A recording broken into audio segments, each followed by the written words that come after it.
The deceased has been identified as then 22-year-old missing person Mackenzie Lee Trottier.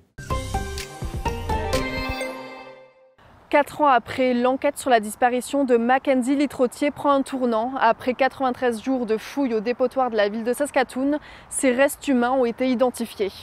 Les recherches ont pris plus de temps que prévu parce que ces découvertes se sont faites en 2 parties. D'abord le 13 juillet et ensuite le 1er août. Le même jour, une autopsie et une expertise médico-légale dentaire ont confirmé qu'il s'agissait de la jeune fille disparue en décembre 2020. Les policiers ont aussi établi un suspect qui est décédé par surdose en décembre 2023. Les policiers n'ont pas récolté des preuves suffisantes pour l'arrêter avant.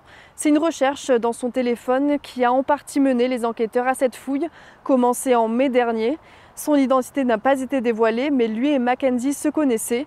Les derniers détails de l'affaire sont à retrouver sur l'appli Info et le reste de nos plateformes.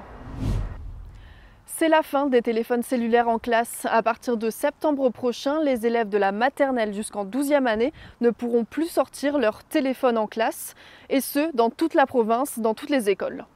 Le ministre de l'Éducation, Jeremy Cockerill, dit que les élèves ne sont pas attentifs en classe à cause du téléphone et il espère que ce changement pourra corriger la situation. Les profs pourront demander une exception, mais seulement à des fins pédagogiques pour les élèves de la 9e à la 12e année. Des exemptions en cas de conditions médicales ou de problèmes d'apprentissage sont aussi possibles. La Saskatchewan rejoint ainsi le Québec, qui a été la première province à changer ses règles en janvier dernier. Le journal L'Eau Vive a un nouveau directeur général depuis ce matin. Il s'agit de Frédéric Dupré, une figure bien connue de la communauté fransaskoise.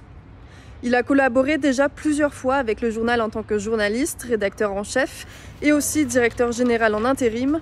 C'est le conseil d'administration de la coopérative et des publications fransaskoises qui l'a annoncé ce matin. Et jusque-là, c'était Marie-Lou Bernatchez qui était directrice générale. Elle était entrée en poste en décembre dernier.